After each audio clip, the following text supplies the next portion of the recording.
Toliau pasakoju apie Nycių kaimo gyventojo Tuko Nykštuko ir miestietės Davatkos Vidos draugystę.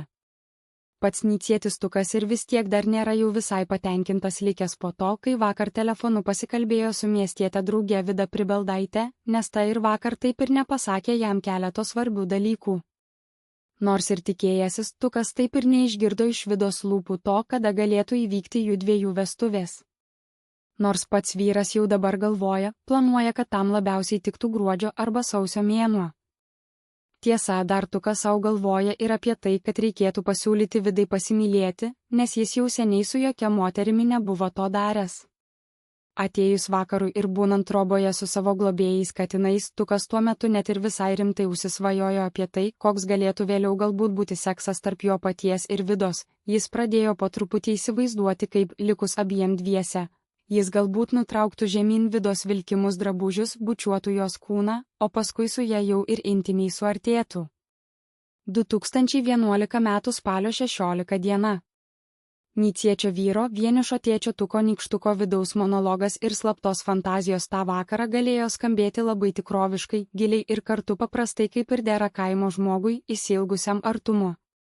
Štai kaip galėjo atrodyti jo mintys, jam sėdint troboje šalia savo globėjų katinų. Tuko vidaus monologas, tylus pyktis ir planai. Na, ir Vida. Na, ir Davatkėlė. Vakar vėl prapliurpėm telefonu, o svarbiausio žodžio iš jos lūpų taip ir neišgirdau. Ko ji laukia?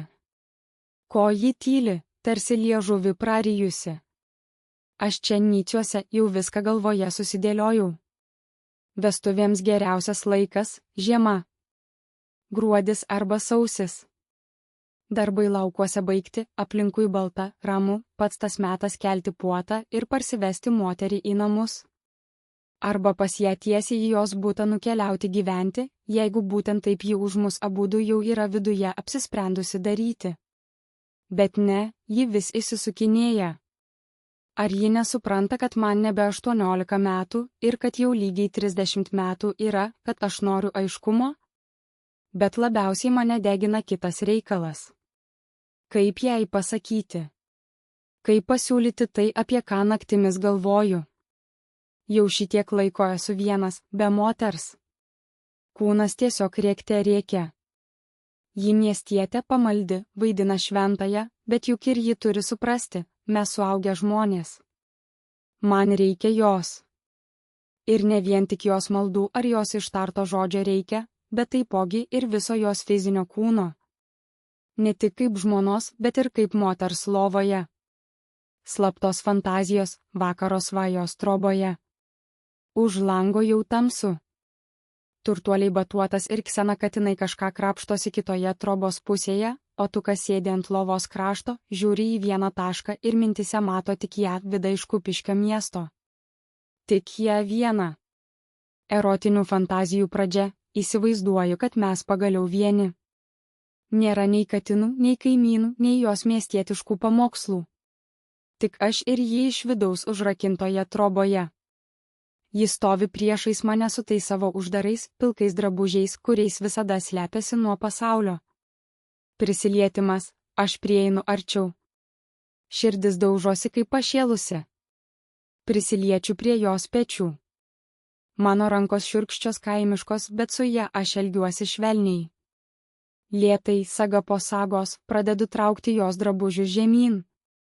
Visus iki vieno tuos jos drabužius nuo jos nutempiu žemyn lauk.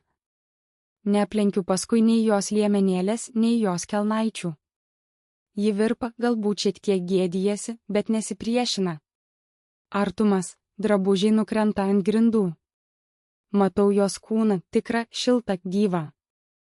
Ji lieka priešais mane stovėti, būdama jau visiškai nuoga, tokia kokia jos mama su tėčiu ją ir sutvėrė. Pradedu ją bučiuoti. Prispaudžiu lūpas prie jos kaklo, leidžiuosi žemiau link pečių, jaučiu jos odos kvapą. Jau žinau, kad tos Vidos krūtys yra visai mažytės, jos jai taip niekada ir neužaugo iki kitoms moterims įprastų gan didelių bumbulų.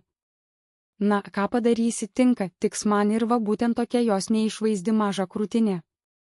Visi tie mėnesiai laukimo tiesiog ištirpsta. Suartėjimas, galiausiai mes sugulame.